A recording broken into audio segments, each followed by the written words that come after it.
That money belongs to our family now, my mother-in-law said, sliding the folder toward herself across the table. My husband nodded without even looking at me. I swallowed hard. Are you serious right now? Then the lawyer cleared his throat, and the entire room suddenly went silent. My name is Lauren Bennett, and I'm 34 years old. I'm a public school librarian in a small town where the smell of old books and paper dust sticks to your clothes long after work. My life has never been flashy. I earn a steady paycheck, pay my bills, and spend my evenings organizing reading programs for kids who need a quiet place after school. I grew up with just my father. He raised me alone after my mother died when I was young. He believed in honesty, independence, and doing the right thing even when nobody was watching. When I married into my husband's family, I thought I was gaining a bigger family. At first, they were polite, even welcoming. But little things started to show. The expensive jokes about my simple job, the comments about how lucky I was to marry into their successful family. They never said it directly, but the message was always there. I didn't quite belong. After my father passed away, grief weighed heavily on me, yet I still tried to keep peace with my husband's demanding family. I wasn't rich or glamorous, but I had something they didn't expect. I paid attention, and I remembered every detail people thought I'd forget. If you've ever felt underestimated because of where you came from, you might understand how that feels. I know many of you have faced families who judged your job, your money, or your background. If that sounds familiar, consider subscribing so we can share these stories together. Have you ever been treated like you didn't belong in your own family? Tell me in the comments and click hype so others can find this story too. The meeting took place in a quiet law office downtown. The air smelled faintly like coffee and polished wood. My father had sold his house a year before he passed, and the proceeds, about $750,000, were placed in a trust that his will directed to me. I expected the meeting to be simple. The lawyer would confirm the inheritance and explain the paperwork. Instead, the conversation shifted quickly. My mother-in-law leaned forward and tapped the folder with her finger. "This money could really help stabilize the family business," she said casually. My husband sat beside me with his arms folded. He didn't defend me. He didn't even look at me. "It's smarter if the money stays with us," he said quietly. The words felt like ice in my chest. I looked around the table. No one asked what I wanted. No one asked how my father intended the money to help me. My mother-in-law began listing ideas out loud. Some for the company expansion, some for the house renovation, and we can finally cover Ethan's college fund. My brother-in-law laughed and leaned back in his chair. "Come on, Lauren, you wouldn't know what to do with that kind of money anyway." My cheeks burned. I tried to speak. That money was my father's life savings, but they kept talking over me as if I were invisible. My husband slid a document toward me. "We just need your signature to move it into the business account." My stomach twisted. They had planned this. They weren't asking me, they were telling me. The lawyer glanced at me uncertainly. I took a slow breath, reached into my bag, and quietly pulled out a sealed bank envelope. Later that evening, my husband cornered me in the kitchen. The refrigerator hummed softly while he spoke in a calm voice that felt strangely rehearsed. "Lauren, you're overthinking this. My parents just want to help you manage the money." I stared at him. "Help me manage it or take it?"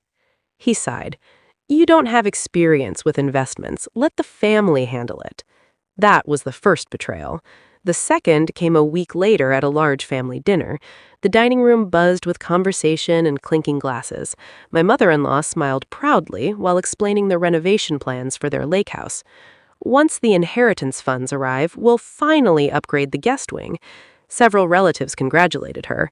One even turned to me and said, "It's generous of you to support the family like that." My throat tightened. I hadn't agreed to anything, yet the story had already spread. The third betrayal arrived in my email 2 days later. My mother-in-law forwarded a detailed financial plan created by their accountant. Every dollar of the inheritance had already been assigned to their business projects. Reading that document felt like seeing a map of a robbery that hadn't happened yet. That was the moment something inside me shifted. Instead of arguing, I started watching. I reread emails, I checked dates, I noticed how often they discussed the money before even speaking to me. Their arrogance grew stronger each day. They believed pressure would break me. They believed I would eventually sign whatever they placed in front of me. They had no idea I was quietly collecting every piece of evidence they left behind. Over the next few weeks, I saved every message related to the inheritance. At first, it was just instinct, but then I noticed something strange. Several emails between my husband and his parents mentioned the money weeks before the will had even been opened. One message said, "Once the funds are confirmed, we can convince her it belongs to the extended family anyway." My chest tightened when I read that line. They had planned this. What they didn't know was that my husband's laptop automatically synced his email with the desktop computer in our house. I never snooped through his personal life before, but once I realized what was happening, I read carefully. I printed the messages that showed them discussing ways to pressure me emotionally. I also contacted the bank that held my father's trust account. They confirmed the funds were secured solely under my name. The representative mailed an official confirmation letter. When it arrived, I sealed it inside an envelope. I kept all the printed emails together in a folder. Every step they took revealed more of their plan. They thought I was the quiet one in the room. They had no idea I had already seen the entire plan unfold before they even tried to execute it. The lawyer handling my father's will had known him for nearly 20 years. His office walls were lined with legal books that smelled faintly of leather and dust. After the first meeting, he asked if we could speak privately. "Your father trusted you to make your own decisions," he said carefully. "No one else has a legal claim to that money." I showed him the emails I had collected. His expression grew serious as he read them. "They are pushing boundaries," he said. "If they try to force your signature, it could become a legal issue." He suggested something simple. "Bring every document you have to the next meeting. Let them explain their plan in full." Meanwhile, my in-laws became more confident. My mother-in-law called to schedule what she described as the final decision meeting. My husband grew impatient. "Just sign the transfer," he told me one evening. I nodded slowly and said I would think about it. Inside, I was already prepared. The tension built quietly. Everyone believed the next meeting would be the moment I surrendered the inheritance. Only two people knew otherwise, the lawyer and me. The next meeting took place in the same quiet office.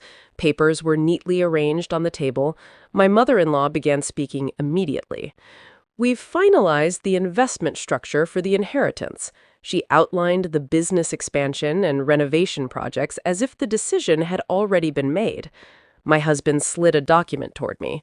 "Just sign it. This is the best decision for everyone." I looked at the page for a moment. Then I placed my envelope on the table and pushed it toward the lawyer. He opened it and unfolded the letter from the bank. "This document confirms the funds are legally secured in a trust account under Lauren Bennett's sole ownership," he read aloud. The room fell silent. My mother-in-law frowned. "That's irrelevant," she said sharply. I placed another stack of papers on the table. Printed emails. The lawyer scanned them slowly. "This message suggests emotional pressure to convince Lauren the inheritance belongs to the extended family." My brother-in-law shifted uncomfortably. My husband stared at the paper in disbelief as his own message appeared in black ink. The lawyer looked directly at them. Attempting to coerce someone into transferring personal inheritance funds can carry legal consequences. My mother-in-law tried to interrupt, but he raised a hand. "The documentation speaks clearly." I leaned forward and met their eyes. My voice felt steady. "My father left that money to me, not to a business, not to your plans, to me." I pushed the unsigned document back across the table. Then I stood up. No one tried to stop me. Their entire plan had collapsed in a single moment. After that day, I completed the paperwork securing the inheritance entirely under my control. The situation created a deep crack in my marriage that could not be ignored. I began thinking seriously about what my future should look like. My father had always believed education could change lives. Using part of the inheritance, I helped fund a community literacy program in our town. Watching children discover the joy of reading reminded me why my father worked so hard his entire life. Word about the meeting spread quietly through legal circles and eventually through my husband's social network. The family that once believed they controlled everything suddenly faced embarrassment and questions they couldn't answer. As for me, I finally felt something I had not felt in months: peace. They thought I was the easiest person in the room to control. It turned out I was the only one paying attention. If your family has ever tried to pressure you about money or push you into choices that were never truly yours, you know how heavy that situation can feel. Share your story in the comments because many people face the same struggles silently. Subscribe if you believe protecting your independence matters, and click hype so this story reaches others who might need the courage to defend what is rightfully theirs. Did this story hit home? Let me know by liking the video and sharing your thoughts in the comments. Click hype to help the story find others who have faced similar moments. Your support makes a real difference, and your voice matters in this community.